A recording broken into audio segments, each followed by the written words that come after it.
बिस्मिल्लाहिर्रहमानिर्रहीम। दो शख्स सफ़र पर निकले हुए थे। खाना खाने के लिए किसी जगह पर इकट्ठे बैठ गए। एक के पास 5 रोटियां और दूसरे के पास 3 रोटियां थीं। इसी दौरान वहां से एक तीसरे शख्स का गुजर हुआ। दोनों ने उस तीसरे शख्स को अपने साथ बिठा लिया और मिलकर रोटियां खाने लगे।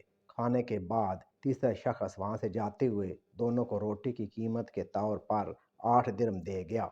अब इन दोनों में 8 दिरहम की तकसीम पर झगड़ा शुरू हो गया। जिसके पास 5 रोटियां थीं उसका कहना था कि रोटी के हिसाब से उसके 5 दिरहम और दूसरे के 3 दिरहम बनते हैं, जबकि दूसरा जिसके पास 3 रोटियां थीं वो 8 दिरहम बराबर तकसीम करने पर बाज़िद था। आखिरकार दोनों ये मामला लेकर हज़रत अली की खिदमत में हाजिर हो गए। आपने सारी बात सुनने के बाद 3 रोटी रखने वाले शख्स से फरमाया, तेरा साथी जो तुम्हें दे रहा है उसे कबूल कर लो, क्योंकि इंसाफ के मुताबिक तुम्हारे हिस्से में सिर्फ 1 दिरहम आता है। ये सुनकर वो शख्स हैरान हो गया और अर्ज किया, आप मुझे समझा दें कि कैसा मेरा हक सिर्फ 1 दिरहम बनता है। आपने फरमाया कि रोटियों की कुल तादाद 8 थी और खाने वाले तुम 3 आदमी थे। अगर एक रोटी के 3 टुकड़े किए जाएं तो 8 रोटियों के कुल 24 टुकड़े बनते हैं। जो तीनों में बराबर तकसीम करें तो हर एक के हिस्से में 8 रोटी के टुकड़े आते हैं। तुमने अपनी 3 रोटियों के 9 टुकड़ों में से